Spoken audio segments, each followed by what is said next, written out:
The addition of singlet carbene to cis 2 butene will give, ये question आज की slide में मुझे ये सबसे अच्छा लगा, सबसे अच्छा।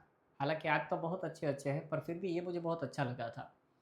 अब पहले तो आपको ये पता होना चाहिए कि कार्बिन होता क्या है। कार्बिन एक इंटरमीडिएट है।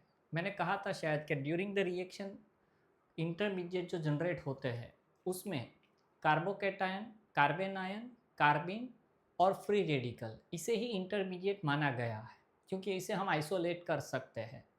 But transition state is not our intermediate, वो इसे इंटरमीडिएट में कंसिडर नहीं किया जाता। हो सके तो एक यूट्यूब पर मेरा वीडियो है, what is the difference between intermediate and transition state, वो देखो। अब कार्बिन है क्या, तो पहले तो ये कह दूं कि जो सेंट्रल एटम कार्बन होता है ना, उसके ऊपर कोई चार्ज नहीं होता है। नो चार्ज, प्लस माइनस ऐसा कोई चार्ज नहीं होता। उसके पास दो सिग्मा बॉन्ड होते हैं और एक लॉन पेयर होती है, मतलब नॉन बॉन्डिंग इलेक्ट्रॉन्स होते हैं। तो इसी के कारण ये क्या है, हाईली रिएक्टिव है। दूसरा रिएक्शन हाईली रिएक्टिव होने की वजह क्या है, तो उसके अंदर ऑक्टेट कंप्लीट नहीं है, मतलब इलेक्ट्रॉन डेफिशिएंट है, 6 ही का इलेक्ट्रॉन्स इसके पास है। एक जो है वो इसके पास लॉन पेयर है। लॉन पेयर है मतलब कि जिसने किसी के साथ बॉन्ड नहीं बनाया है, non bonding pair of electron. अब इसके कारण ये बहुत चर्चा में है। दूसरी बात, इसके पास हम कंसीडर करें तो ये दो टाइप की स्पिन दिखाता है। स्पिन निकालने की फॉर्मूला आपको पता होगा, 2s+1, इससे हम स्पिन निकाल सकते हैं। तो कार्बिन दो तरीके के हो सकता है, या तो सिंगलेट या तो ट्रिपलेट। ये रहा, मैंने दोनों ड्रॉ किए हुए हैं।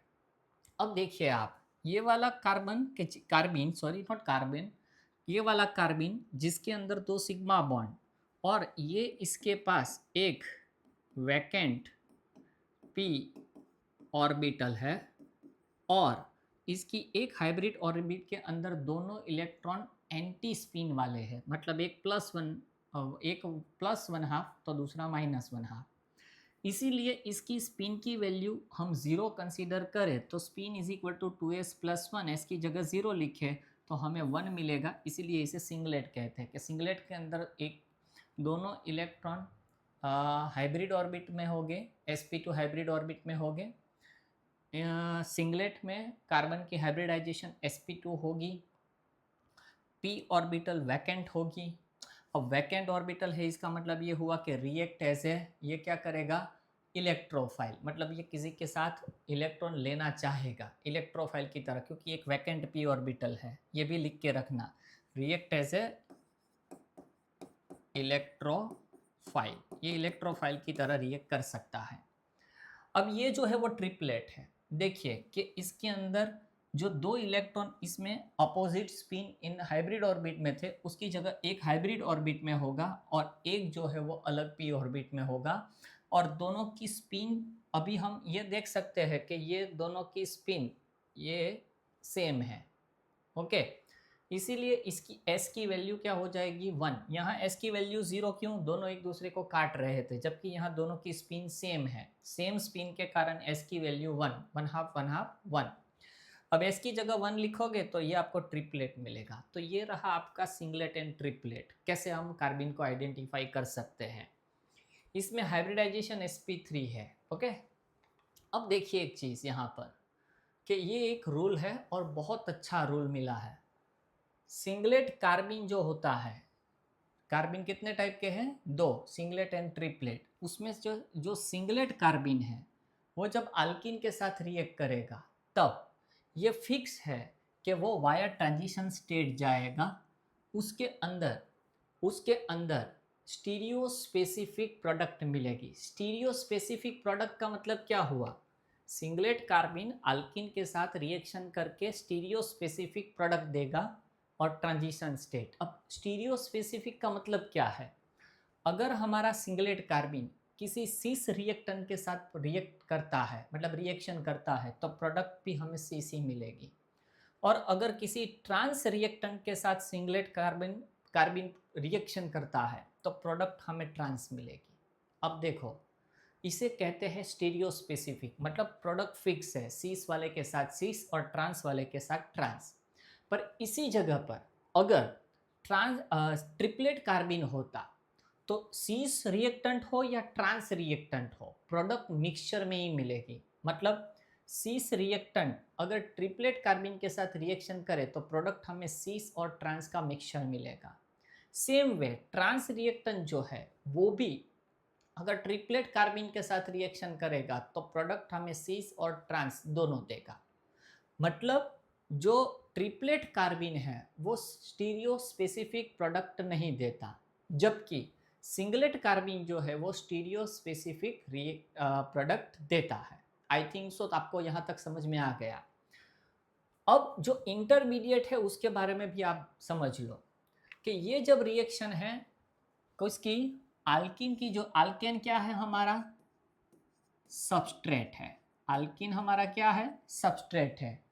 और ये सिंगलेट कार्बिन जब अल्किन के साथ रिएक्शन करेगा तब ये रिएक्शन इलेक्ट्रोफिलिक एडिशन देगा। क्यों इलेक्ट्रोफिलिक एडिशन? क्योंकि अल्किन के अंदर कार्बन कार्बन डबल बॉन्ड है, पाई इलेक्ट्रॉन है, इसलिए ये इलेक्ट्रॉन डोनेट कर सकता है। मैंने अभी थोड़ी देर पहले लिखवाया कि सिंगलेट कार्बिन के अंदर एक वैकेंट पी ऑर्बिटल है, इसीलिए रिएक्ट एज ए इलेक्ट्रोफाइल, ये इलेक्ट्रोफाइल की तरह रिएक्ट करेगा। तो अल्किन के जो पाई इलेक्ट्रॉन है ये सिंगलेट कार्बिन की जो वैकेंट पी ऑर्बिटल है उस वैकेंट पी ऑर्बिटल के अंदर ये क्या करेंगे, अपने पाई इलेक्ट्रॉन को इसके अंदर ट्रांसफर करेंगे। Pi electron of alkyne donates to empty p orbital of carbene, carbene की एम्प्टी पी ऑर्बिटल में वो डोनेट हो गए। अब इससे क्या होगा कि सीस रिएक्टेंट जो है या तो ट्रांस रिएक्टेंट है, जब सिंगलेट कार्बिन के साथ रिएक्शन करेगा तब सीस वाला सीस प्रोडक्ट देगा और ट्रांस वाला ट्रांस प्रोडक्ट देगा। मैं मैकेनिज्म दिखा रहा हूं। पर ये जो है ट्रिपलेट, ट्रिपलेट में मैंने क्या कहा है, नो स्टीरियो स्पेसिफिक प्रोडक्ट, इसमें स्टीरियो स्पेसिफिक प्रोडक्ट नहीं मिलेगी। मतलब सीस लो या ट्रांस लो, आपको मिक्सचर सीस ट्रांस का मिलेगा। तो ये हुआ ट्रिपलेट और सिंगलेट के बीच की डिफरेंस। दूसरी एक singlet react as a electrophile, ये इलेक्ट्रोफाइल की तरह रिएक्ट करेगा। क्यों? क्योंकि वैकेंट पी ऑर्बिटल है। अब मैंने मैकेनिज्म लिखी है, देखिए ये है हमारा सिंगलेट कार्बिन, ओके, ये है हमारा अल्किन। मैंने सीस लिया है या ट्रांस भी दिखाया है, दोनों लिया है मैंने। अब देखिए ये हाँ हमारे पास सीस टू ब्यूटीन जो क्वेश्चन में दिया था वही लिया है मैंने। अब सीस टू ब्यूटीन जब सिंगलेट कार्बिन के साथ रिएक्शन करेगा तब क्या करेगा कि इसके जो पाई इलेक्ट्रॉन्स है किसके, अल्किन के, वो ट्रांसफर किस में हो गए, vacant p orbital of carbene, carbene की, सिंगलेट कार्बिन की वैकेंट पी ऑर्बिटल में ट्रांसफर हो गए। तब सोचो कि ये जो कार्बन है वो इस कार्बिन के साथ बॉन्ड फॉर्मेशन कर रहा है, तो ये वाली पेयर ऑफ इलेक्ट्रॉन इस वाले कार्बन पर चली जाएगी। क्यों ऐसा हुआ? क्योंकि ये पेयर ऑफ इलेक्ट्रॉन दोनों कार्बन के थे, पर जब ये पाई इलेक्ट्रॉन यहाँ शिफ्ट हो रहे हैं और आपका सिंगलेट कार्बिन इस वाले कार्बन से जब अटैच हो रहा है तब इस इलेक्ट्रॉन डेफिशिएंट को ये वाला इलेक्ट्रॉन सफिशिएंट बनाएगा और ऐसे हमें सीस प्रोडक्ट देगा। देखो ये दोनों जैसे है वैसे के वैसे ही हुए। जबकि ट्रांस में क्या होगा, सेम रिएक्शन ऐसे ही होगी कि pi electron of carbon carbon double bond transfer to vacant p orbital of singlet carbene, और उसी के साथ ये यहाँ रिएक्ट करेगा, पर तब ये घूम जाएगा और होगा क्या कि इससे हमें ट्रांस प्रोडक्ट मिलेगी।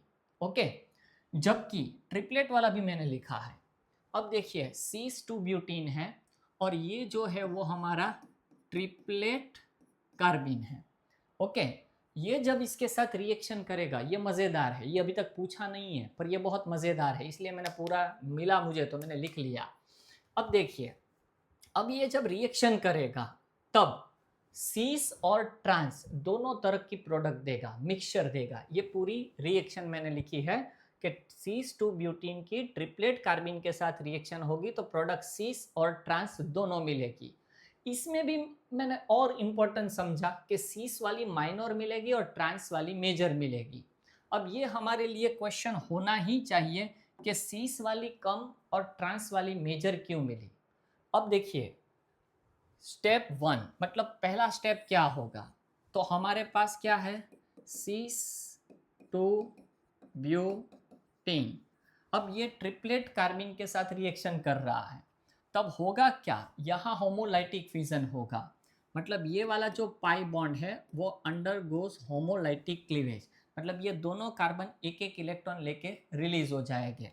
अब ये सोचे कि ये वाला जो कार्बन है वो कार्बिन के साथ बॉन्ड बना रहा है, तब होगा क्या, मैंने क्या कहा कि ये पाई बॉन्ड है, ये कार्बन कार्बन डबल बॉन्ड का जो पाई बॉन्ड है वो होमोलाइटिक क्लीवेज होगा। होमोलाइटिक क्लीवेज होगा तो होगा क्या, होमोलाइटिक क्लीवेज के कारण होगा क्या कि जो ये कार्बन कार्बन डबल बॉन्ड है, ये कार्बन कार्बन डबल बॉन्ड के ये पाई इलेक्ट्रॉन मैंने शिफ्ट कर दिए।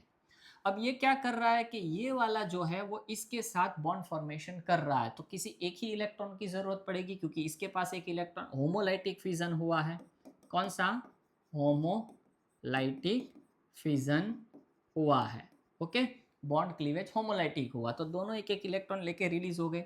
सोचो कि ये वाला जो कार्बन है, ये वाला कार्बन इस कार्बन के साथ बॉन्ड फॉर्मेशन कर रहा है, तब अब इसके पास दो अनपेड इलेक्ट्रॉन थे, इसमें से एक बॉन्ड इसने इसके साथ बॉन्ड फॉर्मेशन में यूज कर लिया यहाँ पर, तो इसके पास एक इलेक्ट्रॉन रहेगा, ये रहा। सेम टू सेम इस वाले कार्बन के पास भी एक इलेक्ट्रॉन रहेगा। अब आप ये सोच लो कि ये दोनों कार्बन जो है ना, ये कार्बन और ये ट्रिपलेट कार्बिन का कार्बन, इनके जो इलेक्ट्रॉन है इसकी स्पिन सेम होगी, इसकी स्पिन क्या होगी, सेम होगी। अब जब उसकी स्पिन सेम होगी तो ये दोनों के बीच में अभी बॉन्ड नहीं बन सकता, क्योंकि बॉन्ड फॉर्मेशन के लिए अपोजिट स्पिन चाहिए। तो अपोजिट स्पिन होने के नहीं है, इसीलिए अभी बॉन्ड नहीं बन रहा है, पर बॉन्ड फॉर्मेशन तो होगी।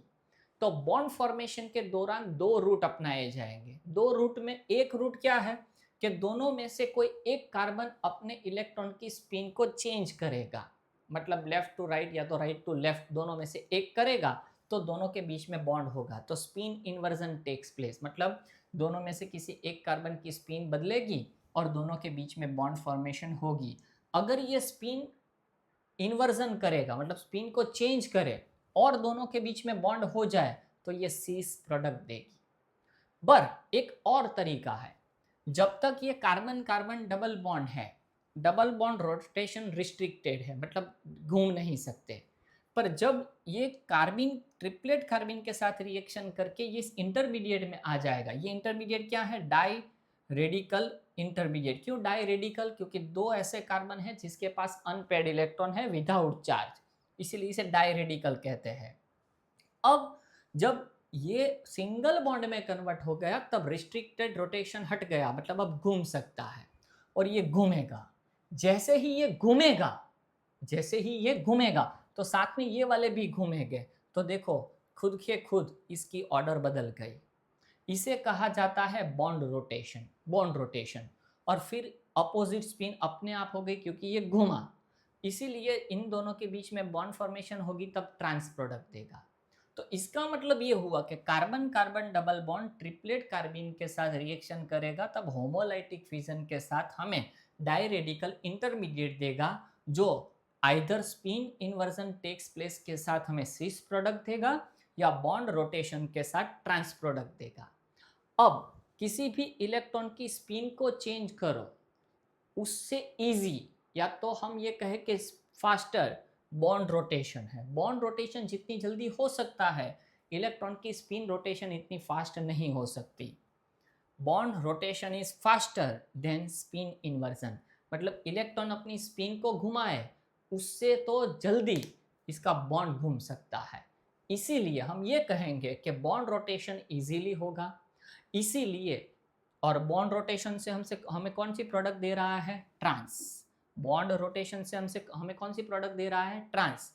और स्पिन इन्वर्जन से हमसे कौन सी प्रोडक्ट दे रहा है, सिस। इजी क्या है, बॉन्ड रोटेशन, इसीलिए हमें ट्रांस प्रोडक्ट ज़्यादा मिलेगी और सिस प्रोडक्ट क्या मिलेगी, कम मिलेगी।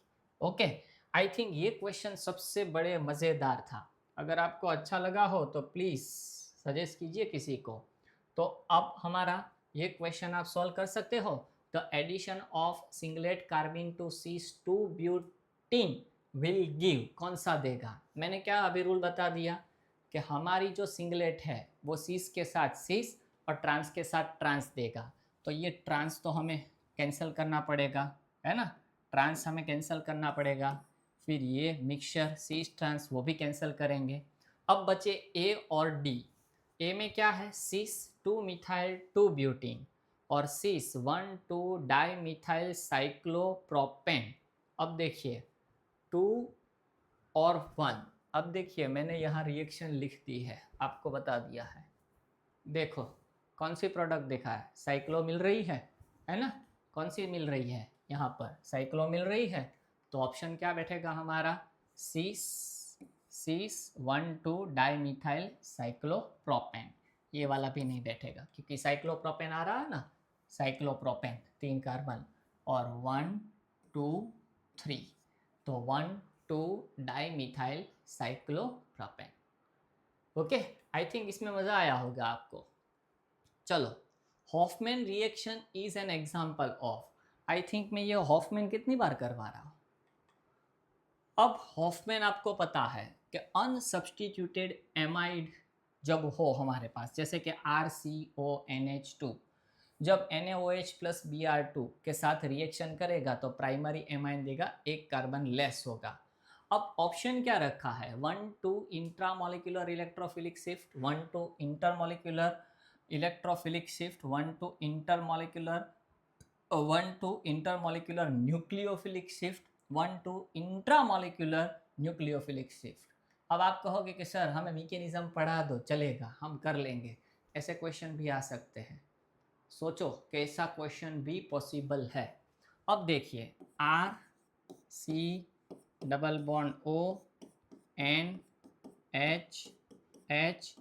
Plus BR।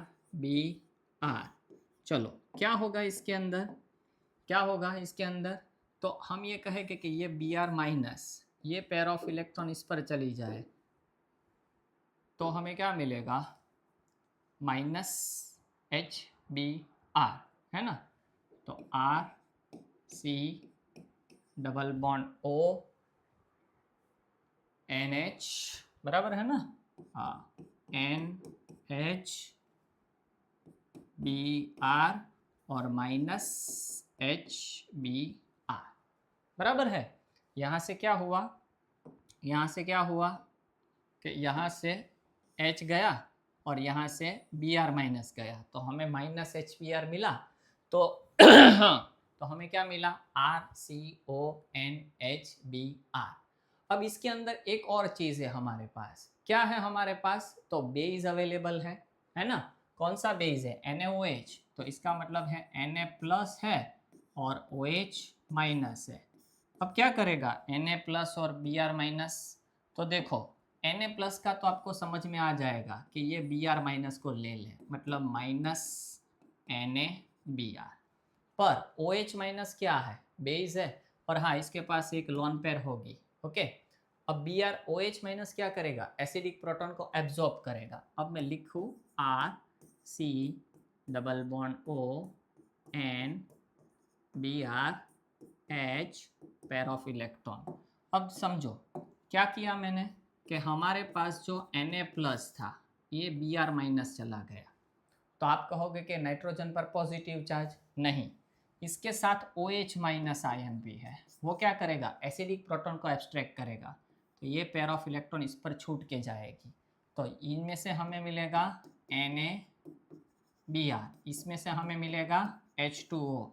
तो आप सोचो कि यहाँ नाइट्रोजन की पेयर लेके जा रहा है ब्रोमीन, बट यहाँ हाइड्रोजन छोड़ के जा रहा है। तो हमें क्या मिलेगा? RC≡ON पेयर ऑफ इलेक्ट्रॉन, और यहाँ पर कोई चार्ज अवेलेबल नहीं होगा। इसका नाम क्या होगा? तो इसका नाम है एसाइल नाइट्रीन।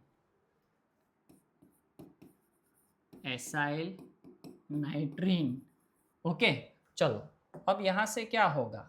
तो सोचो कि हमारे पास यहाँ है H alkyl group R। Okay, चलो अब ये पेयर यहाँ शिफ्ट हो तो ये वाली है वो नाइट्रोजन पर चली जाएगी।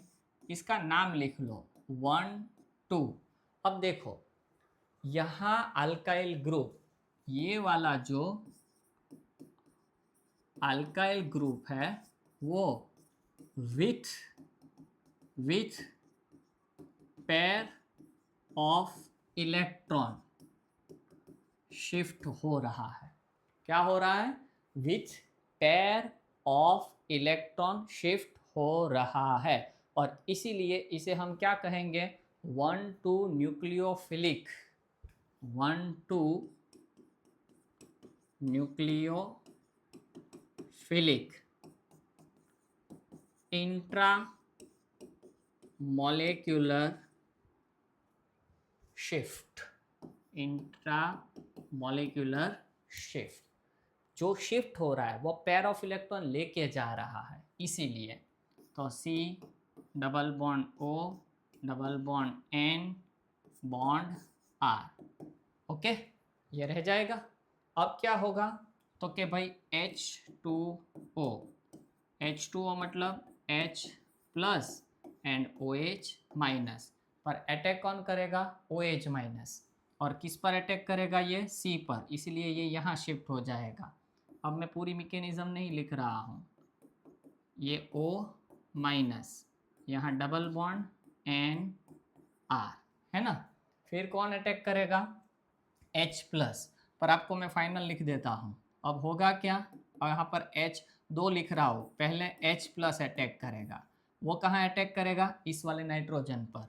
और दूसरा क्या होगा कि ये यहाँ शिफ्ट होगा, ये यहाँ शिफ्ट होगा, तो हमें मिलेगा RNH2 प्लस CO2। ओके, आगे मैंने एक मैकेनिज्म लिखी है, देख लेना, पर अभी तो मुझे यही इसका काम था, इसीलिए मैं इसे ही दिखा रहा था। तो क्या आएगा? 1 2 इंट्रामोलिक्यूलर न्यूक्लियोफिलिक शिफ्ट, क्योंकि एक ही मॉलिक्यूल के अंदर शिफ्ट हो रहा है। चलो आपको दिखा दूँ भाई, आप लोग सोचोगे कि सर आपने करवाया नहीं, छोड़ दिया। चलो यहाँ पूरी कर देता हूँ। C double bond O double bond N bond R, okay. चलो OH माइनस अटैक करेगा, कहाँ अटैक करेगा? कार्बन पर तो ये वाला यहाँ पर शिफ्ट हो जाएगा। तो O negative charge, COH double bond N bond R, इसके ऊपर पेयर ऑफ इलेक्ट्रॉन होगी, है ना।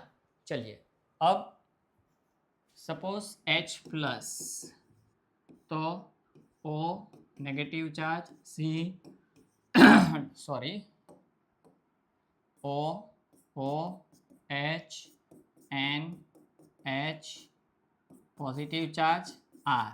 अब क्या हो सकता है कि ये पेयर ऑफ इलेक्ट्रॉन इस पर चली जाएगी, तब ये बॉन्ड यहाँ शिफ्ट हो जाएगा।